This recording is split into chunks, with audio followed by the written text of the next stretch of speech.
जय हिंद students, welcome back to the defence booster series. आज के इस वीडियो में हम करंट अफेयर से रिलेटेड एक ही सब्जेक्ट की बात करेंगे, एक ही टॉपिक की बात करेंगे। एक इंपॉर्टेंट जो टॉपिक हमारे सामने आता है, अगर आप न्यूज़पेपर की बात करें, न्यूज चैनल्स की बात करें, करंट अफेयर्स के मैगजीन्स की बात करें या कि फिर किसी ऑनलाइन रिसोर्स की बात करें, हर जगह आपको सिर्फ एक ही चीज सुनने को मिल रही होगी and that is Aravalli mountain. तो उसी अरावली माउंटेन, बेसिकली ये माउंटेन क्या है, इस माउंटेन का हिस्ट्री क्या है, इस माउंटेन का इंपॉर्टेंस क्या है और इसके प्रेजेंट इश्यूज क्या हैं, इनके बारे में हम जानने की कोशिश करेंगे। How this is going to be good for us और this is going to be bad for us, उसके सारे क्रिटिकल पॉइंट्स को हम लोग आज के इस वीडियो में डिस्कस करने वाले हैं। तो बेसिकली अगर हम अरावली की बात करते हैं तो इंडिया के वेस्टर्न पार्ट में, यानी कि भारत के पश्चिमी भाग में, यानी भारत का वो हिस्सा जो पाकिस्तान से अपनी सीमा बनाता है, जिसमें गुजरात, राजस्थान, हरियाणा और दिल्ली एनसीआर का रीजन आता है, में अरावली माउंटेन फैला हुआ है। यानी कि these are the 4 states where the main spread of the Aravalli mountain is situated. Aravalli का सबसे ज्यादा फैलाव आता है, ये गुजरात में शुरू हो जाता है और गुजरात से होते हुए ये दिल्ली में रायसीना हिल्स तक जाता है। रायसीना हिल्स यानी रायसीना की पहाड़ियां, जिन्हें आप बहुत अच्छे से जानते होंगे क्योंकि यहीं पर राष्ट्रपति भवन स्थित है। यही वो क्षेत्र है जहां कर्तव्य पथ है, जिसे पहले राजपथ के नाम से जाना जाता था। 26 जनवरी यानी गणतंत्र दिवस की परेड अब फिर अगले महीने वहां पर होनी है, हर साल वहां होती है। तो वो रायसीना हिल्स का भाग असल में अरावली का ही हिस्सा है। आप एक तरीके से यह मान सकते हैं कि दिल्ली एनसीआर यानी नेशनल कैपिटल रीजन, राष्ट्रीय राजधानी क्षेत्र का अधिकतम भाग या उसमें आने वाले मैक्सिमम जो डिस्ट्रिक्ट्स हैं, जो मोस्ट डेवलप्ड डिस्ट्रिक्ट्स में भी आते हैं, वो अरावली माउंटेन पर ही सिचुएटेड है। तो कहीं ना कहीं Aravalli is important for environment as well as important for the human colonies. अब इसमें एक कॉन्फ्लिक्ट आके खड़ा हुआ है, तो ये जो पूरा का पूरा जो सब्जेक्ट अब बनता जा रहा है हमारे सामने या हर एक के सामने, और धीरे धीरे it is becoming now the international issue. ये एक एनवायरमेंटल इशू है और ये बेसिकली एनवायरनमेंट और ह्यूमन कॉन्फ्लिक्ट का एक सब्जेक्ट है। मतलब मानव और पर्यावरण के बीच में हो रहे संघर्ष का ही एक विषय है। तो हो क्या रहा है इसमें, हम पहले इसमें अरावली को समझ लेते हैं कि अरावली है क्या। पहली चीज ये कि भैया अरावली जो है वो एक फोल्ड माउंटेन है, एक वलित माउंटेन है, एक वलित पर्वत है। तो सबसे बड़ी चीज ये कि फोल्ड माउंटेन्स होते क्या हैं। जो फोल्ड माउंटेन्स होते हैं, जो वलित पर्वत होते हैं, वो ओल्डेस्ट माउंटेन्स कहलाते हैं, यानी सबसे पुराने पर्वत माने जाते हैं। और सबसे पुराने पर्वत माने जाने का मतलब क्या होता है, बेसिकली ये जो माउंटेन्स हैं वो सारे के सारे एक फोल्ड से बनते हैं। अब फोल्ड कैसे, अर्थ की जो सरफेस होती है उस सरफेस में आने वाले किसी टेंशन यानी तनाव की वजह से जब पृथ्वी यानी अर्थ की अपर लेयर्स फोल्ड होने लगती हैं, मुड़ने लगती हैं, तो वो ऊंची होने लगती हैं। जैसे आपने अपने बिस्तर पर पड़ी हुई सिलवटें देखी होंगी, या एक बहुत बेसिक एग्जांपल से मैं आपको इस चीज को समझा सकता हूं कि मेरे पास अगर ये बुक है तो आप इसको ऐसे समझ लीजिए कि ये जो बुक है, इसकी जो डेप्थ है, ये हम मान लेते अर्थ यानी पृथ्वी की डेप्थ है, और इस डेप्थ में ये जो लेयर्स हैं, ये जो पेजेस हैं, वो अर्थ यानी पृथ्वी की डिफरेंट डिफरेंट लेयर्स हैं, उसकी परतें हैं। अब होगा क्या कि अगर मैं इसकी इस एक परत पर यहां से टेंशन क्रिएट करूं और दूसरी साइड से भी टेंशन क्रिएट हो रहा है, तो आप इसको समझ सकते हैं कि ये किस तरीके से इस फोल्ड में कन्वर्ट हो रही है। आप देखिए किस तरीके से एक फोल्ड में कन्वर्ट हो रही है। ये जो फोल्ड बना है कुछ इसी तरीके से आप इस बुक से इस बात को समझ सकते हो कि अर्थ की जो लेयर्स हैं उनमें जब ये टेंशन्स आते हैं तो इन टेंशन फोर्सेस की वजह से, इन तनाव बलों की वजह से एक संपीड़न होता है, एक कंप्रेशन होता है, जिसकी वजह से अर्थ की जो लेयर है वो सिकुड़ने लगती है और फोल्ड बनकर, वलय बनकर ऊपर की ओर उभरती हुई दिखाई देती है। तो बेसिकली जब हम इसकी बात करते हैं तो इसको और अच्छे से समझते हैं कि ये फोल्ड बनते क्यों है, ये वलय बनते क्यों है। पृथ्वी के भीतर टेक्टोनिक प्लेट्स हैं जो हर समय मूवमेंट करती रहती हैं, चलती रहती हैं, क्योंकि पृथ्वी के अंदर आप जाओगे तो अधिक तापमान होने की वजह से या तो उसमें श्यान यानी विस्कस मीडियम मिलेगा या लिक्विड मीडियम, जो कि अपर कोर में यानी कि उच्च कोर में मिलता है, और इसकी वजह से टेक्टोनिक प्लेट्स मूवमेंट करती रहती हैं। अब बेसिकली ये प्री कैम्ब्रियन माउंटेन है। तो यहां आपको दिखाई दे रहा होगा अरावली पर्वत जो है वो एक प्री कैम्ब्रियन पीरियड का माउंटेन है। अब प्री कैम्ब्रियन है क्या, आप इसको एक अलग तरह से समझें। आप मान के चलें कि एक घड़ी है और उस घड़ी में आपको 24 घंटे के पूरा का पूरा एक टाइम जोन दिखाया जा रहा है, जिसमें एक कांटा जो है वो 24 घंटे घूमता है। अब मान के चलें कि जो पूरी पृथ्वी है उसकी उम्र हम मान लेते हैं कि 24 घंटे है। तो पृथ्वी का जिन जिन अलग अलग कालों में विकास हुआ है, अर्थ का जिन अलग अलग पीरियड्स में डेवलपमेंट हुआ है, उस पूरे पीरियड ऑफ डेवलपमेंट को, सारे के सारे पीरियड्स को या कालों को मिलाकर के हम 24 घंटा मान रहे हैं। यानी अब तक की पृथ्वी की आयु जो है आज 2025 तक टोटल 24 घंटे की है, ये हमने मान ली। इसमें से लगभग 21 से 22 घंटा सिर्फ और सिर्फ प्री कैम्ब्रियन पीरियड का है। ये वो पीरियड है जब हेडियन काल में, हेडियन एज में पूरी अर्थ जो थी वो आग के गोले के जैसी थी, जिस पर उल्कापिंड और धूमकेतु लगातार गिरते रहते थे। इसके बाद आर्कियन एज आई थी, जिसमें अर्थ फ्रीज होना शुरू हुई थी, और इस फ्रीज होने के टाइम पर ही ओशियंस फॉर्म हुए। और इसके बाद प्रोटेरोजोइक एज आई, जिसमें एटमॉस्फेयर बना, ऑक्सीजन बढ़ने लगी, जिसकी वजह से लाइफ एग्जिस्ट करने लगी। इसी टाइम पर जो अर्थ में डिफरेंट कॉन्टिनेंटल जो लैंड फॉर्मेशंस हुए थे, वो आपस में मूवमेंट करते हुए टेक्टोनिक डिस्टर्बेंस की वजह से, यानी कि टेक्टोनिक हलचलों की वजह से कहीं कहीं एक दूसरे से टकराए, और जहां टकराए वहां पर ये फोल्ड क्रिएट हुआ, क्योंकि टेंशन क्रिएट हुई, दो प्लेट्स के पास आने से हुई, और इसी वजह से ये फोल्ड माउंटेन डेवलप हुआ। अब अरावली की जब मैं बात करता हूं तो इसकी एज लगभग 570 मिलियन वर्ष है। इसको अगर हम मैथमेटिकली इजी लैंग्वेज में लिखें तो हम इसको लिख सकते हैं 570 इंटू 10⁶। 1 मिलियन तकरीबन 10 लाख के बराबर होता है, यानी 10 की घात 6। तो इतने साल पुराना हम बात कर रहे हैं अरावली पर्वत है, तकरीबन। यानी कि आप ऐसा बोल सकते हो कि पृथ्वी जब शुरू हुई और अब तक की जितनी उम्र पूरी की है, उसका लगभग 90% हिस्सा अरावली पर्वत ने देखा है कि पृथ्वी किस तरीके से पैदा हुई, किस तरीके से आगे बढ़ी। अब इसमें एक इंपॉर्टेंस भी निकलता है ऐसे लैंड फॉर्मेशंस का हमारे लिए, और ये इकोनॉमिकल इंपॉर्टेंस है। वो कैसे है? क्योंकि प्री कैम्ब्रियन एज वो एज है जिसमें हमें सबसे मूल्यवान धातुओं का निर्माण होता हुआ नजर आया है। मतलब पृथ्वी के अंदर जो मिनरल्स डेवलप हुए, जो खनिज बने, वो मिनरल्स, सबसे ज्यादा वैल्यूएबल मिनरल्स जो हैं, वो कब बने हैं? इस प्री कैम्ब्रियन पीरियड की लास्ट स्टेज में। और अरावली क्योंकि प्री कैम्ब्रियन पीरियड का है, प्री कैम्ब्रियन काल का है, इस वजह से यहां सबसे ज्यादा मूल्यवान धातुएं आपको दिखती हैं, जैसे कि गोल्ड सोना हो गया, जैसे कि कॉपर तांबा हो गया, जैसे टंगस्टन हो गया, जैसे कि यूरेनियम हो गया। ये सबसे ज्यादा भंडार आपको कहां मिलते हैं? अरावली में। चांदी सिल्वर के भी भंडार मिलते हैं। मार्बल बहुत मात्रा में यहां से निकलता है। सबसे ज्यादा मार्बल अरावली क्षेत्र राजस्थान से ही पूरे देश में आयात किया जाता है। तो अगर आप देखेंगे तो अरावली जो है, उसका इकोनॉमिकल इंपॉर्टेंस भी इसके फॉर्मेशन से हमें पता चलता है। अब इसकी हाइट की बात कर लेते हैं। दुनिया के तमाम वलित पर्वत यानी कि फोल्ड माउंटेन दरअसल बहुत ऊंचे माउंटेन्स होते हैं, लेकिन अरावली अपने आप में एक ऐसा माउंटेन है जो फोल्ड है, लेकिन फोल्ड के जैसा सबसे ऊंचा पर्वत नहीं है। इसकी ऊंचाई औसतन एक ब्लॉक पर्वत जो इससे कम होता है, उससे भी कहीं कहीं बहुत छोटी है। अगर इसकी सर्वाधिक ऊंचाई यानी कि मोस्ट हाई या हाईएस्ट पीक की बात करें तो ये तकरीबन आपको 1722 मीटर का ही मिलता है, जो गुरु शिखर है। ये राजस्थान और गुजरात के बॉर्डर पर आता है, राज्य राजस्थान लगता है। यहां माउंट आबू माउंटेन है, एक माउंट आबू पर्वत पर गुरु शिखर नाम का जो पीक है वो लगभग 1722 मीटर ऊंचा है। तो ये ऊंचाई अन्य फोल्ड माउंटेन्स जो है, अदर फोल्ड माउंटेन्स, उनके कंपैरिजन में बहुत ही कम है। क्योंकि हिमालय भी एक फोल्ड माउंटेन है, लेकिन हिमालय सबसे ज्यादा आप बोल सकते हो यंग फोल्ड माउंटेन है, यंगेस्ट फोल्ड माउंटेन है, सबसे बाद में बना। क्योंकि हिमालय की जो एज है वो सिर्फ 50 मिलियन ईयर्स है, मतलब वो सिर्फ 50 मिलियन ईयर्स अगो में फॉर्म हुआ है, जबकि अरावली 570 मिलियन ईयर्स है। तो आप समझ सकते हो कि अरावली जो है, अगर आप इसकी बात करते हैं तो ऑलमोस्ट आप मान लें तकरीबन 10 टाइम्स ज्यादा ओल्डर है, हिमालय से 10 गुना ज्यादा क्या है, पुराना है। तो इस वजह से आप ये समझ सकते हैं कि इसका क्या है, इरोजन हुआ है due to weathering, due to erosion forces, यानी अपर्दन की वजह से या मौसमी क्षरण की वजह से ये धीरे धीरे कम होता चला गया, घटता चला गया है। और इसके धीरे धीरे नेचुरली घटने की वजह से इसकी हाइट कम हो गई।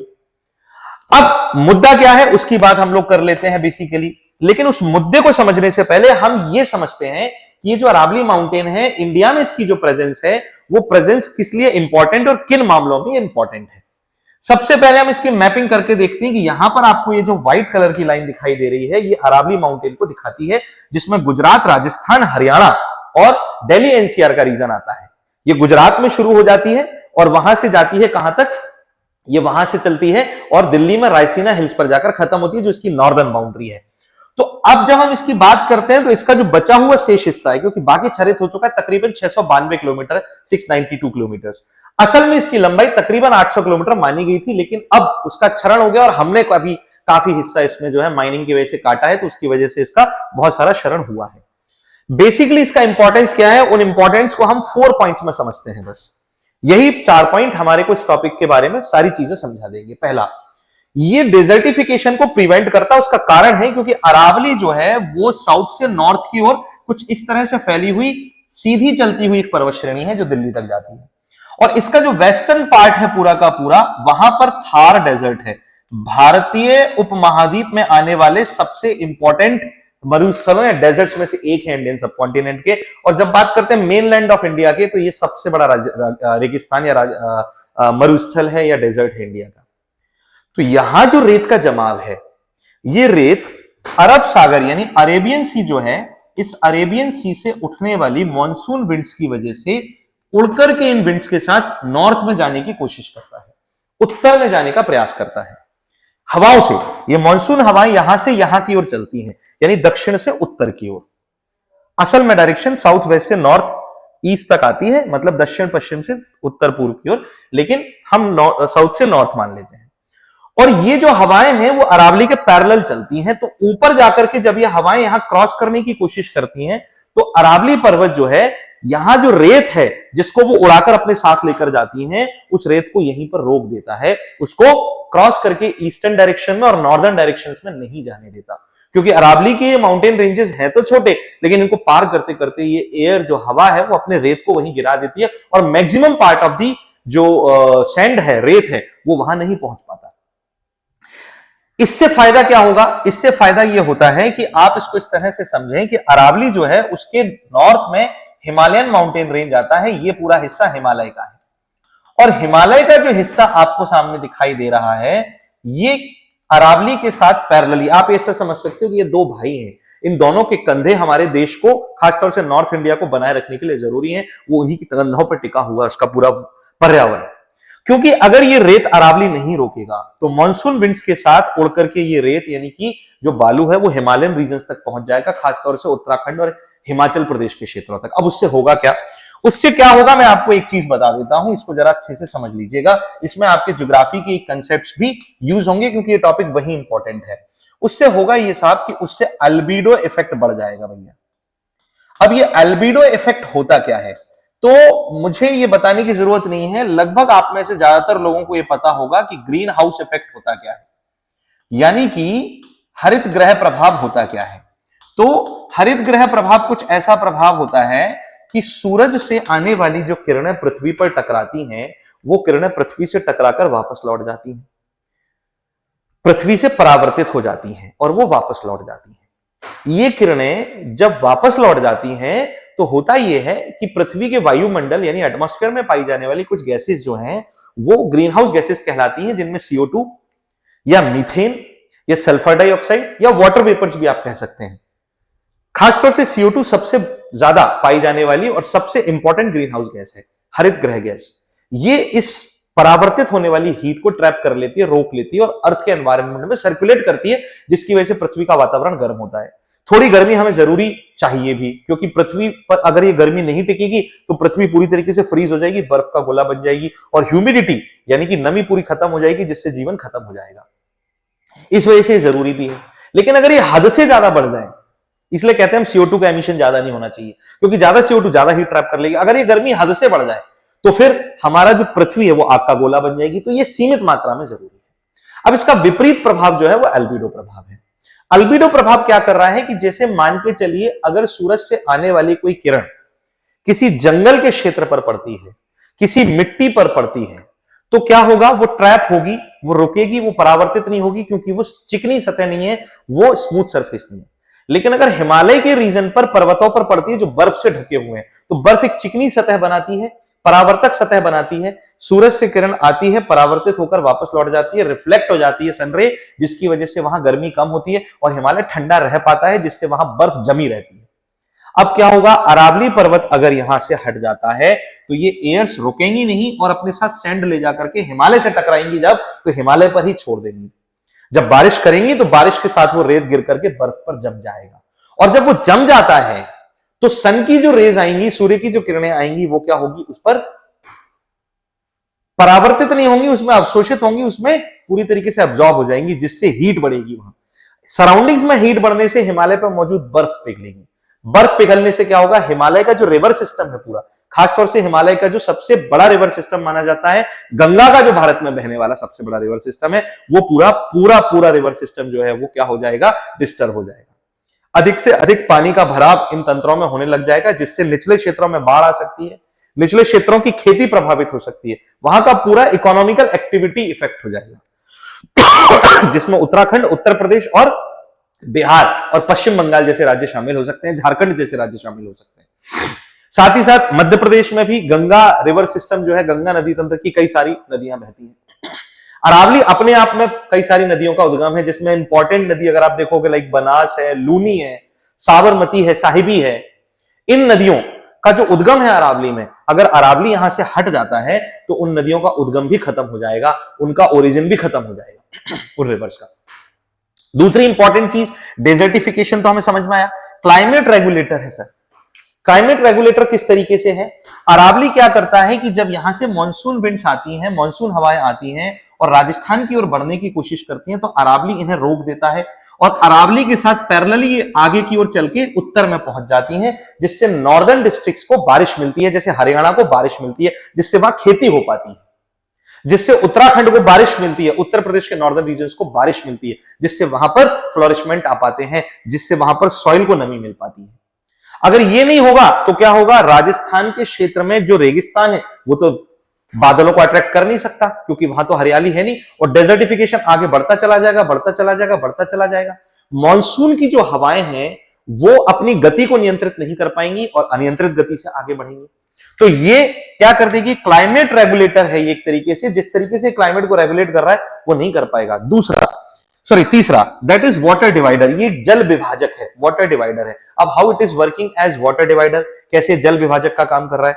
यहां दो पैरेलल रिवर सिस्टम देखें अगर आप इंपॉर्टेंटली एक साथ, तो पहला यहां पर आता है जो हिमालय से उत्पन्न हो रहा है, जो है इंडस रिवर सिस्टम, यानी सिंधु नदी का तंत्र, जिसमें कई नदियां बह रही हैं। इंडस रिवर है, सिंधु नदी है, चिनाब है, झेलम है, रावी है, व्यास है, सतलज है। और दूसरा रिवर सिस्टम आप देखेंगे तो ये गंगा का है, जो उत्तराखंड से शुरू होता है। और गंगा रिवर सिस्टम भी एक बड़ा रिवर सिस्टम है, जिसमें कई नदियां आती हैं, यमुना है, रामगंगा है, गोमती है, गंडक है, घाघरा है। तो ये सारी नदियां जो है इनको विभाजित करता है अरावली। क्या होता है कि इंडस रिवर की नदियां कुछ हैं इस तरीके का फ्लो बनाती हैं, जो कि उसके वेस्ट में निकल जाती है, और अरावली गंगा नदी को रास्ता देता है ईस्ट में जाने का। उससे होता क्या है, पश्चिमी क्षेत्र में जाने वाली जो नदियां हैं वो पश्चिम की ओर चली जाती हैं, क्योंकि अरावली ने उन्हें डिवाइड करके एक रास्ता दिया है। और हिमालय से निकलने वाली जो पूर्वी क्षेत्र, ईस्टर्न एरिया में जाने वाली नदियां जैसे गंगा है, यमुना है, ये सब पूर्व की ओर जाती हैं। जैसे उत्तर प्रदेश, बिहार, झारखंड और वेस्ट बंगाल जैसे स्टेट्स को पानी मिल पाता है। लेकिन अरावली अगर यहां से हट जाता है तो नदियां धीरे धीरे धीरे धीरे अपने फ्लो का डायरेक्शन बदलने लग जाएंगी, और कई सालों बाद ये फ्लो पूरी तरीके से क्या हो जाएगा, अनकंट्रोल्ड हो जाएगा, मिसमैचिंग हो जाएगा, जिसकी वजह से हमारा पूरा का पूरा जो इकोनॉमिकल सिस्टम है वो भी गड़बड़ा जाएगा। नेक्स्ट, मैंने आपको हिमालयन इकोसिस्टम बताया है कि किस तरीके से खत्म हो जाता है। साथ ही साथ अगर आप इकोसिस्टम की बात करते हैं, इकोलॉजी की बात करते हैं, Aravalli is a habitat of the hyenas and leopards, तेंदुए और लकड़बग्गों का एक बड़ा आवासीय स्थल है। और इस आवासीय स्थल को अगर हम नष्ट कर देते हैं, इसको हटा देते हैं, जो इस जगह के आदि हैं रहने के, वो भी नष्ट हो जाएंगे। इससे हमारी बायोडायवर्सिटी यानी जैव विविधता को भी असर पड़ेगा। ये तो वो प्रभाव है जो हमने देखे कि अरावली किस तरीके से एक इफेक्ट कर सकता है। अब सरकार का कहना यह कि अरावली को हटा करके वहां तकरीबन वो बोल रहे हैं 2.3 करोड़ हेक्टेयर का लैंड जो है उसको फोर्टिफिकेशन किया जाएगा, वहां पर वृक्ष लगाए जाएंगे, जंगल बनाया जाएगा। अरे भैया, बात जंगल की नहीं है, बात ऊंचाई की भी है। जंगल थोड़ी ना इसके लिए एक डिवाइडर का काम करेंगे, जंगल थोड़ी ना इस हवा को पैरेलली नॉर्थ इंडिया तक लेकर जाएंगे, जंगल थोड़ी ना मानसून हवा को रेत उठाने से रोक लेंगे। जो आप सिर्फ फॉरेस्ट कार्बन सिंक की बात नहीं हो रही है, बात हो रही है एक बैरियर की जो नेचुरली क्रिएट किया हुआ है नेचर ने। आज से नहीं, 570, आप ऑलमोस्ट मान लें 570 या 5700 हो गया, 5700 लाख साल से, आज से नहीं 5700 लाख साल से बनाया हुआ है, राइट। एक बहुत बड़ा टाइम पीरियड है। अब सवाल ये आता है कि यहां जुडिशियल ओपिनियंस क्या है या पॉलिटिकल व्यूज क्या है, क्या चल रहा है। तो भैया ये फोटो आपको दिखाई दे रहा है हमारे माननीय पर्यावरण और जो क्लाइमेट चेंज मिनिस्ट्री है, जलवायु परिवर्तन मंत्रालय हमारा, उसके मंत्री हैं श्रीमान भूपेंद्र यादव जी। तो इनको अच्छे से देख लें। 1990 में सबसे पहले सरकार ने अरावली के लिए कदम उठाया जब उसके इंपॉर्टेंस को पहचाना गया, क्योंकि बेतहाशा खनन माइनिंग चल रही थी। कारण है सीधी सी बात है, कॉपर है, गोल्ड है, टंगस्टन है, यूरेनियम है और भी कई सारे मिनरल्स हैं, मिलेंगे तो पैसा मिलेगा क्योंकि उनको खोदा जाएगा। वहां से कंस्ट्रक्शन के बहुत सारी सामान है, पत्थर है, मार्बल मैंने जैसा कि आपको बताया वो निकाले जाते हैं, वहां से मिट्टी निकाली जाती है, रेत खनन किया जाता है, बहुत सारी चीजें अरावली में जो माइनिंग चल रही है ये पूरी तरीके से बेतहाशा इलीगली चल रही थी। सरकार ने इसको नोटिफाई किया और सरकार ने देखा कि ये किस तरह से चल रही है, तो सरकार ने इसको नियंत्रित करने के लिए सबसे पहले कानून बनाया जरूर, लेकिन वो लचर ही रहा, पैसे खिला खिलाकर माइनिंग चलती रही, तो इस पर कोई खासा ज्यादा काम हुआ नहीं। 2009 में ये बात सुप्रीम कोर्ट तक पहुंची। तब सुप्रीम कोर्ट जो था उसने फॉरेस्ट सर्वे ऑफ इंडिया पे एक जिम्मेदारी दी और ये कहा कि भैया पहली चीज, कारण क्योंकि देखो भारत का संविधान आर्टिकल 48A की आप बात कर लें, सरकार को यह कर्तव्य देता है या सरकार की एक ड्यूटी बताता है कि सरकार ऐसे नियम कानून बनाए जिससे भारत में पर्यावरण का संरक्षण हो सके, एनवायरनमेंट को कंजर्व किया जा सके। सरकार ने भी इस पर ध्यान ज्यादा दिया नहीं, तो सुप्रीम कोर्ट को सामने आना पड़ा और सुप्रीम कोर्ट ने कहा कि भाई अरावली को सबसे पहले तो यह है कि इसकी एक व्याख्या तय की जाए, मतलब इसकी एक डेफिनेशन तय की जाए, क्योंकि अरावली पर्वत है तो कौन सा है और किस तरह से इसको आप लोगों के सामने प्रस्तुत कर सकते हैं और उसके बाद हम इस पर कोई कानूनी प्रावधान बना पाएंगे। तो तब जद्दोजहद शुरू हुई है। फॉरेस्ट सर्वे ऑफ इंडिया जो FSI था, इसके साथ geological survey of India GSI, इसके साथ भारत का सेंट्रल मिनिस्ट्री ऑफ एनवायरनमेंट जो था यानी पर्यावरण मंत्रालय, और इसके साथ राज्यों के भी मंत्रालय जो हैं, स्टेट मिनिस्ट्रीज जो हैं, वो सामने आए और इन लोगों ने एक डेफिनेशन तय की है। हालिया तौर पर यह पूरा विवाद का विषय, यह व्याख्या ही है। एक समिति बनाई गई है जिसमें फॉरेस्ट सर्वे ऑफ इंडिया के लोग, जिसमें जियोलॉजिकल सर्वे ऑफ इंडिया के लोग, जिसमें Indian forest ministry, central ministry और स्टेट्स की मिनिस्ट्रीज के लोग शामिल हुए हैं। ये जो डेफिनेशन है उसमें क्या कहा जा रहा है, इसी डेफिनेशन को आज की डेट में आपको देखने को मिल रहा है, जैसे 100 मीटर फॉर्मूला कह सकते हैं हम। मेरे हिसाब से 100 मीटर फॉर्मूला इनका, और सुप्रीम कोर्ट ने सबसे बड़ी समस्या ये है 20 नवंबर 2025 को इसको मंजूरी दे दी।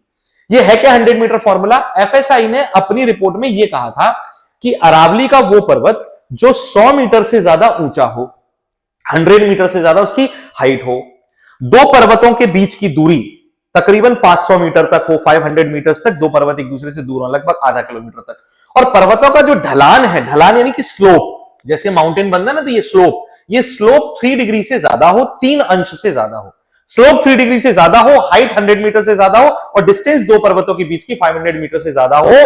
अगर ऐसा है तो फिर वो अरावली पर्वत का दर्जा प्राप्त करेगा। It will get the status of Aravalli mountain, otherwise उसे अरावली पर्वत का हिस्सा नहीं माना जाएगा अगर निचला क्षेत्र है। अब इसमें एक विवाद है, पूछो विवाद क्या है? विवाद भैया ये है कि अरावली में सिर्फ राजस्थान की बात करो, तकरीबन 12,081 हिल्स यानी कि पहाड़ियां हैं, 12,081, कितनी? 12,081 सिर्फ राजस्थान में, ठीक है। और इनमें से अगर आप देखोगे तो 1048 हिल्स यानी कि सिर्फ 1048 पहाड़ियां ऐसी हैं जो मोर देन 100 मीटर्स हैं, यानी कि 100 मीटर से ज्यादा हैं। प्रॉब्लम यह है कि ये परसेंटेज अगर आप देखोगे तकरीबन 8.7 या 9% के लगभग आता है, यानी कि तकरीबन 91%, 91% पहाड़ियां 100 मीटर से ज्यादा ऊंची है ही नहीं। तो क्या 100 मीटर से ज्यादा ऊंची ना होने के कारण अरावली का 91% हिस्सा अरावली पर्वत का हिस्सा नहीं है? सबसे बड़ी चीज, हालांकि सरकार ने अभी यह नियम नहीं बनाया कि इसका क्या किया जाना है, लेकिन लोगों का डर यह है कि अगर इसको अरावली पर्वत नहीं माना जाता और इसे इसकी डेफिनेशन से बाहर किया जाता है तो वहां इजीली सरकार जो है वो माइनिंग के पट्टे यानी लीज जारी कर देगी, जिससे कई सारी कंपनियां आकर वहां माइनिंग करने लगेंगी और धीरे धीरे पूरे पहाड़ काट दिए जाएंगे, जिससे अरावली का 91% हिस्सा खत्म हो जाएगा। यह सबसे बड़ा सवाल है कि ऐसा किया। सरकार ने अभी ऐसा नहीं कहा कि वो ऐसा करने वाले या नहीं, हो सकता है करने वाले भी होंगे, भैया बहुत प्रॉफिटेबल बिजनेस है माइनिंग का और उसमें बहुत सारे खनिज आपको मिल रहे हैं, जाहिर सी बात है। तो ये बेसिकली 100 मीटर्स का एक फॉर्मूला है। अब अरावली जिसे north India specially Delhi NCR का लंग्स कहते हैं, यानी फेफड़े कहते हैं, जो वहां ऑक्सीजन प्रोवाइड कर रहा है। दूसरा, गुरुग्राम की बात करें, आप मेवात की बात करते हो, आप दिल्ली एनसीआर की बात करते हो, अलवर जैसे जिलों की बात करते हो, अरावली ही वो हिस्सा है जो वहां पानी रोकता है और इनलैंड वाटर का लेवल बढ़ाता है, भूमिगत जल जो है उसका स्तर बढ़ाता है, ग्राउंड वाटर का लेवल बढ़ाता है। और धीरे धीरे गुरुग्राम मेवात जैसे जिलों में जो भूजल स्तर है, ग्राउंड वाटर लेवल है, बहुत तेजी से गिर रहा है, वहां पानी की बहुत कमी होती चली जा रही है, जो एक बहुत बड़ा अलर्ट है कि आपको ये करना चाहिए या नहीं करना चाहिए, ये सोचने वाली बात है। तो 2024 में बनाई गई ये कमेटी 2025 में लाई गई रिपोर्ट और 20 नवंबर 2025 को सुप्रीम कोर्ट को दी गई उसे सहमति इस व्याख्या के लिए, क्योंकि आपको यह तय करना पड़ेगा कि आपके लिए खनन ज्यादा जरूरी है या वो पर्यावरण जो आपकी सुरक्षा के लिए वहां खड़ा हुआ है और वो आपके आने वाले जीवन में आपकी जनरेशंस के लिए जो एनवायरमेंटल कॉम्प्लेक्शंस शुरू होंगे। क्योंकि मुझे नहीं लगता भारत ने 2070 तक यूनाइटेड नेशंस के एसडीजी यानी कि जो सस्टेनेबल डेवलपमेंट गोल्स हैं उनके अंतर्गत 2037 तक जीरो एमिशन, शून्य कार्बन उत्सर्जन का लक्ष्य रखा है, वो अरावली पर्वत को काटने से पूरा हो जाएगा। तो इस तरीके से किसी पर्वत को हटाना, डिफॉरेस्टेशन करना इज नॉट गुड, और इस मामले में सुप्रीम कोर्ट को अपनी बहुत अच्छी भूमिका निभानी चाहिए, ये हम समझ सकते हैं। खैर, दिस इज माय ओपिनियन, बाकी आपका ओपिनियन है। मैंने आपको सिर्फ इस टॉपिक के बारे में बताया। आई होप कि आप अब अपना ओपिनियन बनाने में इससे थोड़ी सी हेल्प ले पाएंगे and it will help you in the examination as well. आज के इस लेक्चर में इतना ही। Thank you.